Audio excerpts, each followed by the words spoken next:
Bangladesh suspect করে আজকে আবার একটা চিঠি এসেছে হরিয়ানার গুরগাঁও থেকে, ডাবল ইঞ্জিন সরকার। সেখানে অনেকগুলো নাম দিয়ে বলা হচ্ছে in all district Kolkata district collector মানে ডিএমদের কাছে, মালদা জেলা, দক্ষিণ দিনাজপুর জেলা, উত্তর দিনাজপুর জেলা, নদিয়া জেলা, মুর্শিদাবাদ জেলা, কুচবিহার জেলা, উত্তর 24 পরগনা জেলা এবং এসপিকেও বলা হয়েছে যে নামগুলো সব ভেরিফাই করে ইমিডিয়েট আমাদের জানাও এমএইচ এর গাইডলাইন্স অনুযায়ী।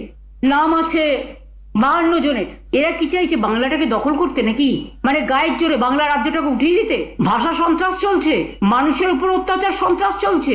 এবার প্রত্যেকটা জেলা চুনকে চুনকে বেছে বেছে জেলার মানুষদের যাতে সংকটে ফেলা যায়। আমি সবাইকে বলবো কেউ ভয় পাবেন না, আমরা আমাদের কাজ আমাদের মতো করব, মানুষকে রক্ষা করা আমাদের দায়িত্ব এবং কর্তব্য।